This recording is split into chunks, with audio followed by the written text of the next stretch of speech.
Écoutez-moi bien.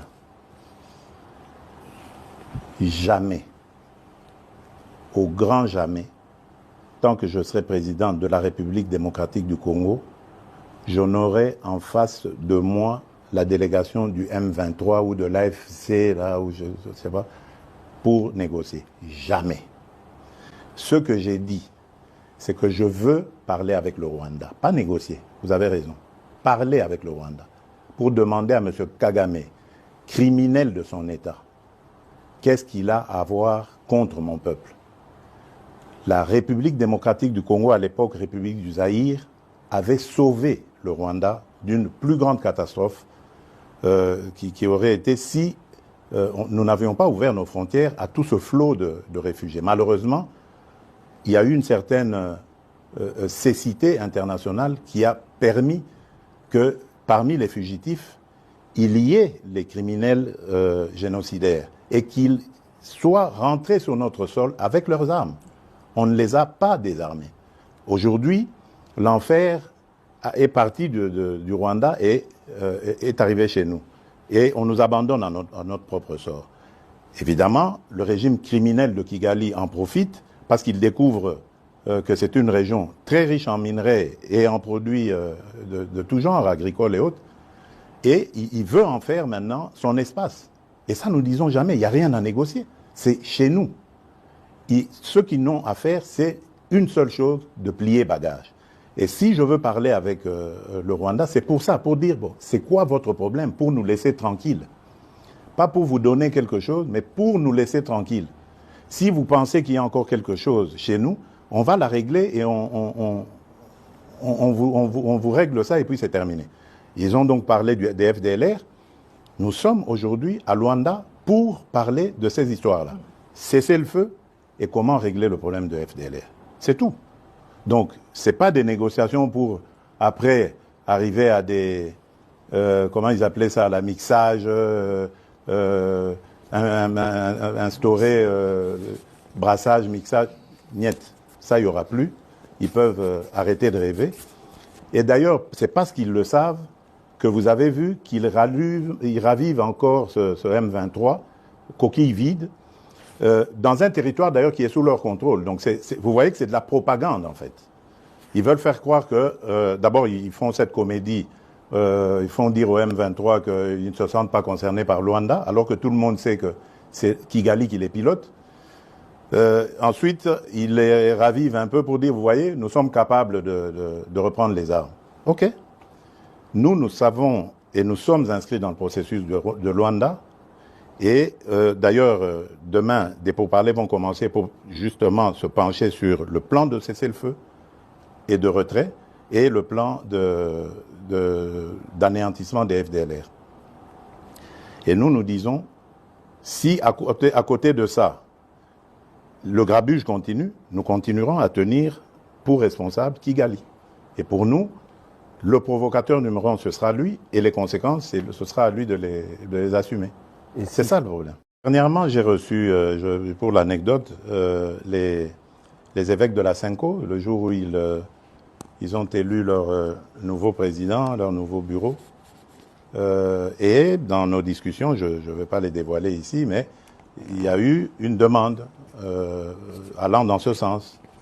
Mais ma réponse était claire. J'ai dit, mais Seigneur, je suis à votre disposition. Je ne demande que ça. Mais dites-moi, comment vais-je m'y prendre? J'ai pris l'exemple que de trois opposants. J'ai commencé par Martin Fayoulou. J'ai dit, mais il n'a jamais reconnu les résultats des dernières élections. Comment est-ce qu'il acceptera ma main tendue? Moïse Katumbi était prêt à faire la même chose, ou il avait même fait la même chose, mais grâce, évidemment, à la pression des siens, il a accepté qu'il rentre dans les institutions, mais lui reste borderline. Joseph Kabila, n'en parlons pas. Lui, il a carrément boycotté les élections et prépare une insurrection, parce que l'AFC, c'est lui. Donc, dites-moi, le travail de la justice consiste à faire des enquêtes. Je crois qu'il faut faire très attention. Ne tombons pas dans la facilité, dans l'invective. Et c'est ça que je déplore avec ces fameux réseaux sociaux. Parce qu'on peut, comme ça, à cause des réseaux sociaux, vous défaire l'honneur et la dignité d'un individu. Moi, je tiens beaucoup à ces choses-là. Vous ne me verrez jamais humilier quelqu'un, même si c'est mon pire des ennemis. Je n'aime pas ça. J'ai toujours un brin de respect pour la personne. Or, les réseaux sociaux, ce n'est plus ça. Il suffit qu'on cite votre nom, Lusaku et nos voleurs, ça y est. Si c'est bien mis en place, ça y est, vous êtes condamné, c'est terminé. Donc, laissez à la justice le soin de faire son travail. Mais j'aimerais dire quelque chose à propos de toutes ces affaires. Mais moi, je m'en réjouis. Je m'en réjouis parce que ça n'existait pas dans ce pays-là. Pourtant, des affaires, il y en a. Dans les casseroles, là. Et là, je suis déterminé. Vous avez vu le ministre qui est là, il a cette mission.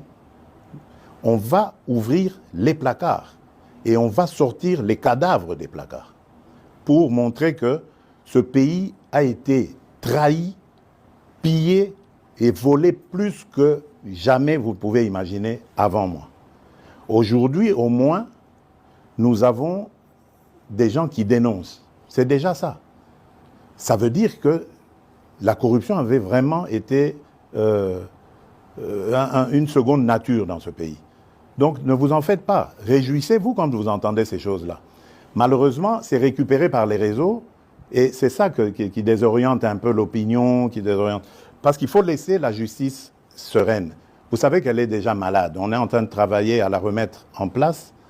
Donc il faut lui laisser le temps de faire son travail. On va leur donner encore plus de moyens de travail pour que la justice soit dite. Parce que, attention, on a affaire à parfois des chefs de famille, on a affaire à des gens qui tiennent à leur dignité. On ne peut pas la jeter en pâture comme ça en disant, voilà, ça y est, il est voleur. Non, prenez votre patience. Jamais justice n'a été expéditive. Regardez, dans nos pays à tradition démocratique ici, il y a des procès qui durent 10 ans, 15 ans de corruption.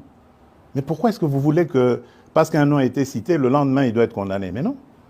Il faut lui donner les moyens de sa défense et voir comment ça va se passer. Ceux qui disent que j'ai oublié le peuple d'abord se trompent complètement. Parce que je dors et je me réveille en pensant au peuple congolais. J'en prends même sur ma santé tellement que c'est le premier de mes soucis. Donc j'espère qu'en 2028, lorsque nous ferons le bilan, ceux qui disent que je me suis éloigné de Tshisekedi Étienne auront le courage de revenir sur leurs propos. Parce que c'est ce qui se passera.